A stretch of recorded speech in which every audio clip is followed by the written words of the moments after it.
अधिक से अधिक भारतीय थक रहे हैं और सही भी है।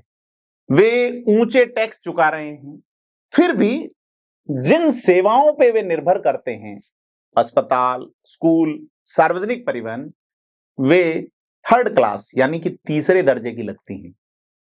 तो आज हम एक मुश्किल सवाल पूछते हैं, क्यों मध्यम वर्गीय वेतनभोगी भारतीय दुनिया में कहीं और से ज्यादा भुगतान कर रहे हैं?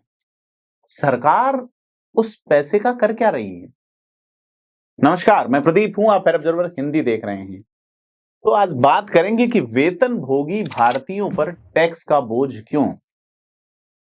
तो पहले स्पष्ट करते हैं कि भारतीय आयकर जो है वो वैश्विक स्तर पर सबसे अधिक नहीं है।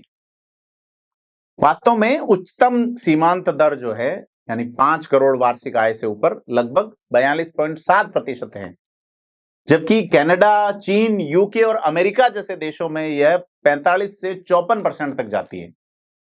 लेकिन यहां असली बात है अप्रत्यक्ष कर। भारत में लगभग हर चीज पर जीएसटी है। वेतनभोगी लोगों को ज्यादा प्रभावित करते हैं क्योंकि उन्हें व्यवसायों की तरह कोई इनपुट टैक्स क्रेडिट नहीं मिलता। संक्षेप में, वेतनभोगी भारतीयों को अक्सर लगता है, सैलरीड इंडियंस को लगता है कि वे कॉरपोरेट लाभों के लिए सब्सिडी दे रहे हैं, जबकि उन्हें बदले में बहुत कम मिल रहा है। तो बोझ कितना ज्यादा है? अध्ययन बताते हैं कि यह केवल 1-2% भारतीय वास्तव में आयकर देते हैं और एक बड़ा बहुमत अभी भी बोझ उठा रहा है। वे आयकर के अलावा जीएसटी, सड़क टोल, सेवा कर का भुगतान करते हैं और फिर भी जिन सार्वजनिक सुविधाओं पर निर्भर करते हैं, वो स्टाफ की कमी वाले अस्पताल, टूटे फूटे स्कूल, जर्जर बुनियादी ढांचा, भुगतान और सेवा के बीच का यह बेमेल ही लोगों के गुस्से का कारण है। एजुकेशन की बात करें, डेटा शब्दों से ज्यादा बोलता है। और स्कूलों को देखें, और तो मध्य और उत्तरी भारत की ही बात करें तो वह लगभग 60% सरकारी प्राथमिक स्कूलों में पीने का पानी नहीं है और करीब 90% में शौचालय नहीं है। इसी बीच नामांकन घट रहा है और माता पिता महंगी निजी ट्यूशन और निजी स्कूलों की ओर जा रहे हैं।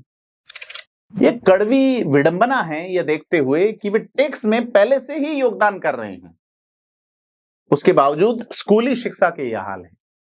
अगर हम बात करें स्वास्थ्य सेवा की, भारत की केवल 20% सार्वजनिक सुविधाएं ही बुनियादी मानकों को पूरा करती हैं, यानी कि बाकी थर्ड क्लास। कुल स्वास्थ्य सेवा खर्च जो है उसमें से 48 से 60% भारतीय जेब से करते हैं। बेड अपर्याप्त हैं, मशीनें अक्सर खराब हो जाती हैं, स्वच्छता की हालत बहुत बुरी है और सरकारी अस्पतालों में तो स्वच्छता की कमी ने बार बार मरीजों के जीवन को खतरे में डाला है।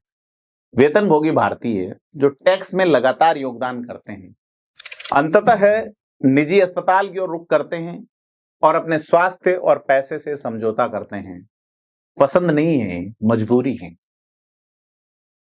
और बात करें गुस्से और निराशा की, तो आप किसी से भी पूछ लीजिए, आपको यह सुनने को मिलेगा कि हाँ, मैं टैक्स चुकाता हूं, लेकिन फिर भी मुझे छोटे छोटे स्थानीय अस्पतालों में घंटों तक कतार में खड़ा रहना पड़ता है। हाँ, मैं सरकारी खजाने में टैक्स भरता हूं, लेकिन मेरे बच्चे के स्कूल में गंदगी है, टीचर्स नहीं है, शौचालय नहीं है। 15 लाख रुपए सालाना कमाने वाला एक मध्यम वर्गीय परिवार 3-4 लाख रुपए आयकर और 1 लाख जीएसटी और सेस में दे सकता है, केवल अपने बच्चों को भीड़ भाड़ वाले स्कूलों में भेजने और निजी स्वास्थ्य सेवा के लिए लाखों खर्च करने के लिए। ये खुद को पीछे छूटा हुआ महसूस करते हैं और जब आपको लगता है कि आपके टैक्स के बोझ का सरकार की सेवा से मेल नहीं खाता, तो यह गुस्से की चिंगारी बन जाता है। ऐसे में सरकार क्या करे? तो सरकार को कैसे जवाब देना चाहिए?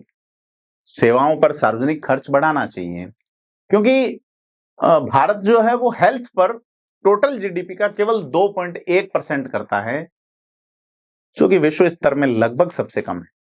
शिक्षा भी करीब 6% खर्च के बावजूद, लक्ष्य 6% है लेकिन 4% ही खर्च कर पाते हैं। अपर्याप्त वित्त पोषण है शिक्षा में। नागरिक भागीदारी का प्रोत्साहन नहीं है, उसे प्रोत्साहित करना चाहिए। स्कूलों और अस्पतालों की ऑडिट करनी चाहिए। वास्तविक समय में सुविधाओं की स्थिति प्रकाशित करनी चाहिए, मासिक अपडेट देना चाहिए। करदाताओं को बताना चाहिए कि उनका रुपया कहां जा रहा है और उससे रिटर्न क्या मिल रहा है। करों में सुधार और राहत, कहा था जीएसटी आएगा तो एक देश एक टैक्स होगा, लेकिन अप्रत्यक्ष कर छूटों की समीक्षा नहीं होती। वेतनभोगी करदाताओं के लिए छूट या क्रेडिट जैसी चीजें नहीं है, और विश्वास ऐसे ही निर्माण होगा। और आपको क्या लगता है इस भारी भरकम टैक्स बनाम सुविधाओं के बीच में? हमें कमेंट करके बताएं कि लोक कल्याणकारी राज्य की संकल्पना में एक टैक्स का बोझा ढो रहा भारतीय थर्ड क्लास सुविधाएं लेने में क्यों मजबूर है। धन्यवाद।